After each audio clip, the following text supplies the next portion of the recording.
You know, when the Cardinals won the wild card and got into the playoffs, there was something I was so looking forward to.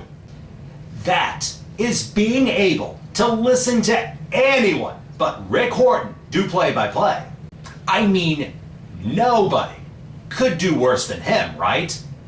Then I watched the games on TBS and wondered just how much more can these guys suck up to the Phillies. But if you could stomach these guys, you notice that after last night, the Cardinals aren't going to roll over and play dead in the series. Sorry to disappoint you, TBS.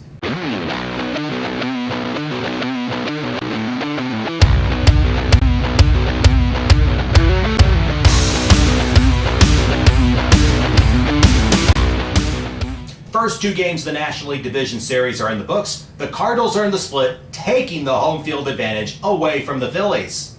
Saturday afternoon was game one. It was pretty ugly. Cards drop it 11-6. It started out good. Rafael Furcal leads off with a single off Roy Halladay, proving to Reds fans everywhere that you can hit off this guy.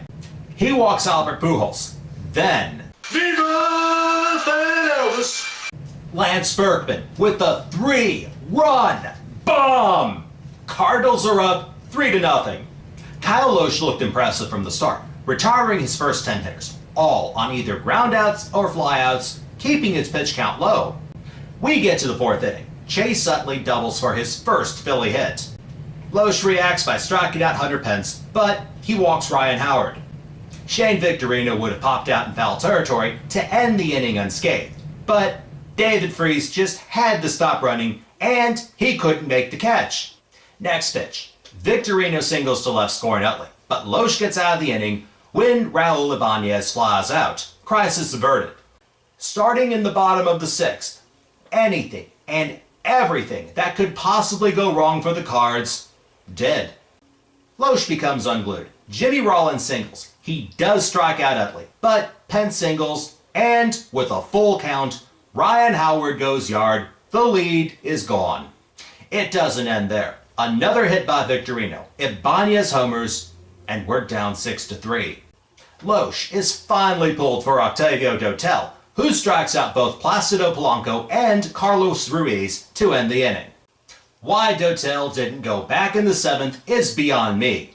Mark Zipchinski comes in and gives up 3 straight singles to load the bases before he's pulled.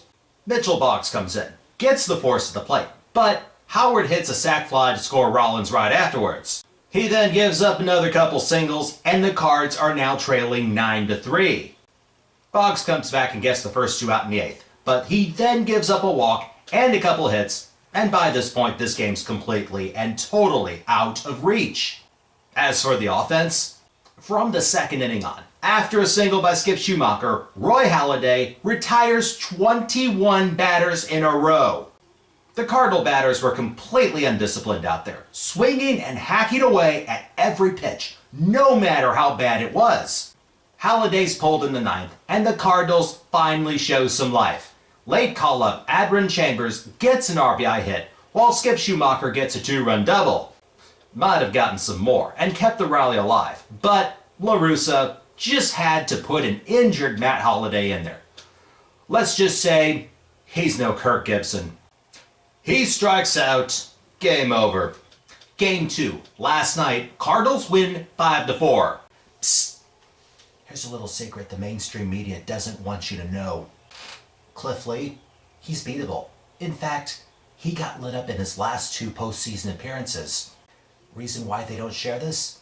Because they weren't against the Yankees. Let's start in the first. Rafael Furcal leads off with the triple on the first pitch. And to follow that up, Alan Craig strikes out, Albert Pujols pops out, and Lance Berkman grounds out, totally wasting the opportunity. Word of advice, Chris Carpenter, starting him on 3 days rest? Not a good idea. Bottom of the first, Jimmy Rollins leads off with a double off the right field wall. Carp then walks both Chase Utley and Hunter Pence to load the bases for Cardinal killer and Lafayette High School graduate Ryan Howard. He hits a ground ball that deflected either off Carp's foot or the pitching rubber. The ball goes into center field, and 2-run score. Here we go again. A couple of batters later, Raul Ibanez singles. Pence scores. It's getting pretty ugly fast. Considering how the bullpen did the night before, along with Carp's first inning implosion, some out there might be focusing more on the Blues season opener against the Nashville Predators at Scottrade Center on Saturday night.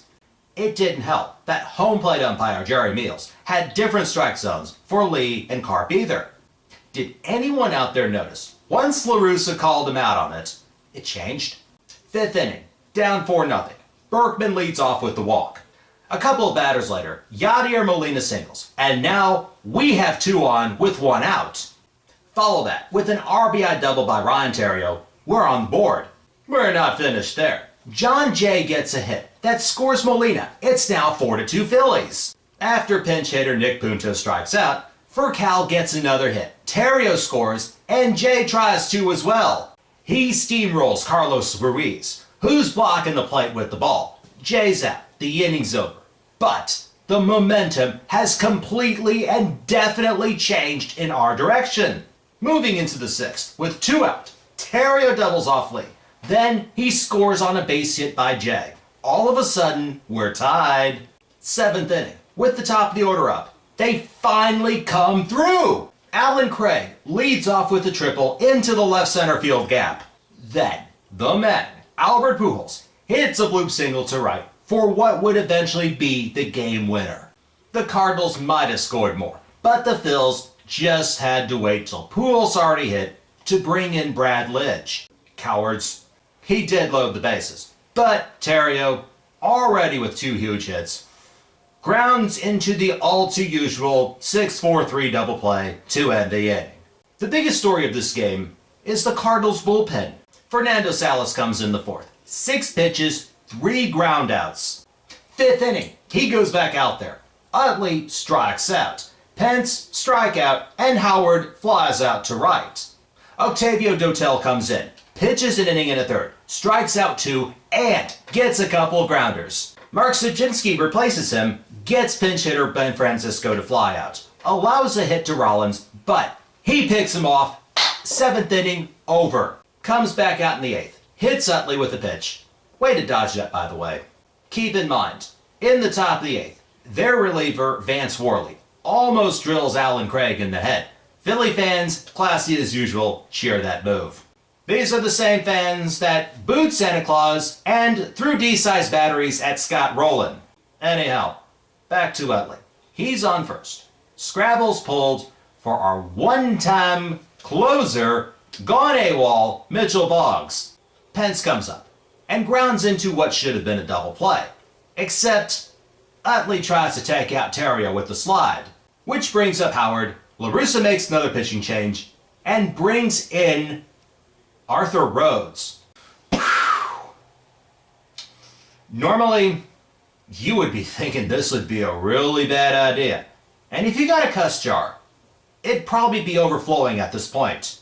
But the 126-year-old phenom gets Howard to chase a slider to strike out on 3 straight pitches.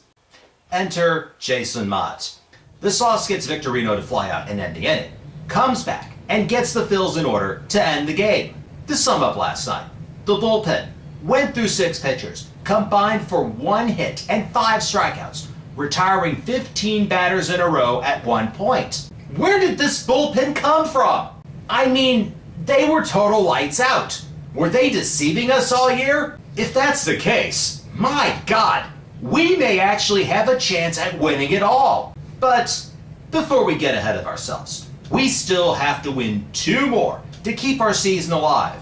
Game 3 is tomorrow at 4:07 on TBS. Jaime Garcia gets the start, going up against Cole Hamels. Now, you might have noticed this jersey I have on. Yeah, it's a little snug, it's shrunk a little bit, and I was somewhat smaller back in '06. Coincidentally, every time I wore this jersey when the Cardinals played in postseason that year, they won. So, I'm keeping the tradition going. My question of the day: do you have any rituals for the postseason? Let me know. Submit your answers, comments, questions, responses, or anything else in the comment box below. Subscribe on YouTube, follow me on Twitter, and check out www.I70baseball.com. Cards and Phillies from Busch Stadium tomorrow afternoon, 4:07 start. If you can't make it out to the game, it'll be on TBS. And if you're like me, I'm going to be muting the sound, and thanks to technology, I'm going to try to sync the KMOX feed as much as I can with the actual picture. Besides, a drunk Mike Shannon call in the playoffs is way more fun to listen to than those Nimrods on the Superstation. Till next time, go Cards!